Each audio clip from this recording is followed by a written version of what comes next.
this webinar where we will be discussing the upcoming COP26 climate conference, which is due to take place in Glasgow in November later this year. My name is Harrie Narain, and I'm here today with my colleague Alex MacBean. We are both part of the Operational Risk and Environment team at Travis Smith.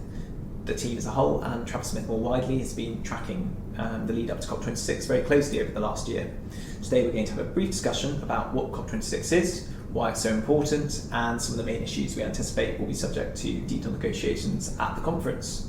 So first things first, Alex, what is COP26? Thank you, Harrie. So COP26 is the 26th session of the Conference of the Parties to the UNFCCC, which for you and I is the United Nations Framework Convention on Climate Change. The summit will be attended by heads of state, climate experts and campaigners, with the plan to agree and commit to accelerating action on the Paris Agreement and to set out the targets within it and meet them.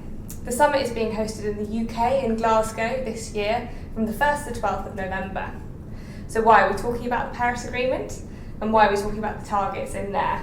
Well, the Paris Agreement came out of COP21, which took place back in 2015, and was adopted by 197 countries around the world. Its goal is to limit global temperature increases to well below 2 degrees compared to pre-industrial levels, and to make efforts to limit increases even further still to 1.5 degrees.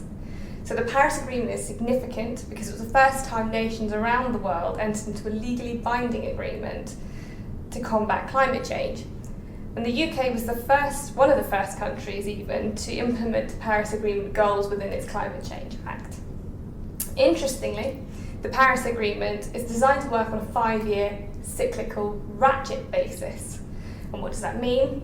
Well, essentially, countries set emissions targets back in 2015, and 2021, so COP26, allows parties the opportunity to assess how far they've managed to reach those targets and to set new and hopefully ambitious targets for the next 5-year basis.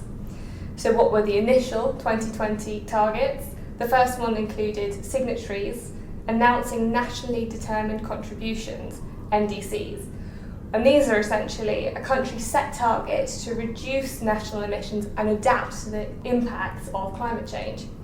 So this we saw more recently in December 2020 with the UK government's increase of its NDC commitments, which is a demonstration of this ratchet ability of the Paris Agreement.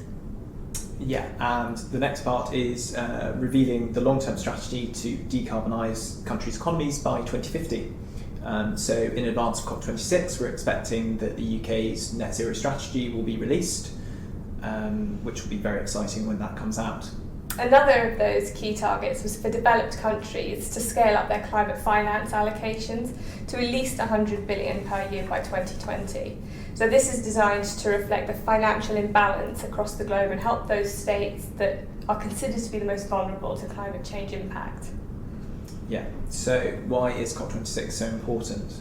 So COP26 presents a crucial opportunity to reflect on what has been achieved and, importantly, what is left to be achieved 5 years on from the Paris Agreement. It is also the first time that nations will be convening since the US's departure and subsequent re-entry to the Paris Agreement, which has been seen by many as a disruptive influence on achieving the initial goals that were set. And it's also an important time, I guess, to reflect on the IPCC's most recent report on the physical climate science basis of climate change. So the IPCC report didn't shy away from the catastrophic and in some cases irreversible impacts that humanity has had on the globe, on oceans and on the atmosphere. The IPCC's view was, however, that it's still not too late to slow this negative climate trend, and in particular this needed to be done by ceasing use of fossil fuels and deforestation. Yeah, that's completely right, Alex.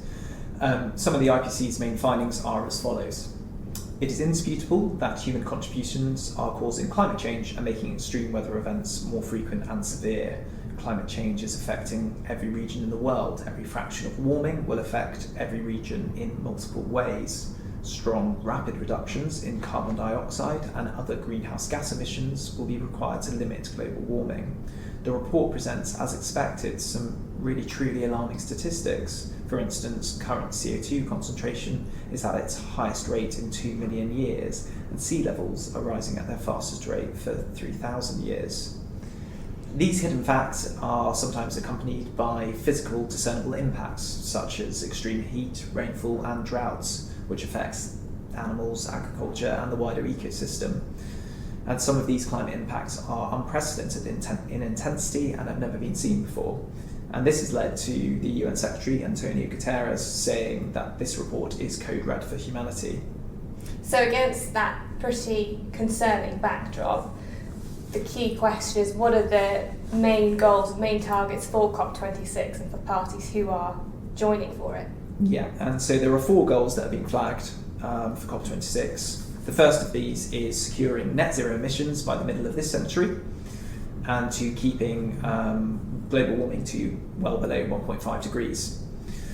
So we expect this to happen through the first of these being developing a carbon market mechanism. So many carbon markets already exist. The biggest one is the EU emission trading system, which the UK has also implemented its own version of, the UK ETS. A lot of disagreement, however, persists on the exact mechanisms of a new carbon market, which will be applicable to all the signatories of the Paris Agreement, and the rules for international transfers, and such as how these will coexist with existing carbon markets like the UK ETS and the EU ETS. But COP26 will provide a platform to bring together the many diverse views on this matter, and so that hopefully a consensus can finally be met. It's also an opportunity to put forward and accelerate the phase out of coal, so fossil fuels, and encourage investment in renewable energy and in a move towards electric vehicles. So this is currently, the phase out of coal is currently a target on the UK government's agenda by 2030. Yes, and then the second major role of COP26 is to consider adapting to protect communities and natural habitats. So this will involve using nature-based solutions which focus on forestry, agriculture, and how ecosystems can be helped to fight against the worst consequences of global warming by both absorbing emissions and increasingly mitigating against some of the worst impacts of emissions. And these will be increasingly important in helping countries reach their net zero carbon commitments. Unfortunately, COP15, the Convention on Biological Diversity, has been delayed this year, but it is due to take place in 2 parts, one part which will be held in later this year, and the next part which will be held in the spring of the following year. And then I think the third target is to mobilise finance, and we've already talked about the $100 billion financial target set by the UNFCCC for developed nations. So COP26 will allow parties to assess their ability to hit that target and whether or not they can increase those goals moving forward. We've already seen in the EU the Sustainable Finance Initiative, which includes the Sustainable Finance Disclosure Regulation, and the UK as well is implementing its own and developing its own green taxonomy, which is designed to be a common framework which will set the bar for investments and that can be defined as environmentally sustainable, which is supposed to support investments in sustainable products and projects and boost efforts to tackle climate change. Yes, and what will also be important is funding and the finance piece. So that is funding for loss of damage. So countries will need to address a funding mechanism for dealing with the worst impacts of climate change, especially where developing countries, who are often impacted more directly through flooding or forest fires or sea level rise, experience loss and damage. And then the final target for COP26 is working together to deliver. And I guess what that is really talking about is finalising the Paris rulebook, which are the rules that make the Paris Agreement work and operational, and then also the collaboration between governments into hitting these targets and setting new ambitious goals for them. Well, thank you very much, Alex. And just some final thoughts from us. So it's been said that this year's climate summit is the world's last best chance for averting the worst environmental consequences of climate change, and those sentiments have been shared by the COP26 President, Alok Sharma.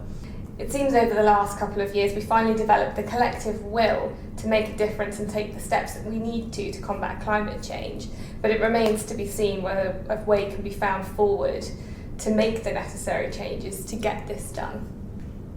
Thanks for watching, and thanks for your time, Alex. For the latest thoughts on COP26, please check out our website.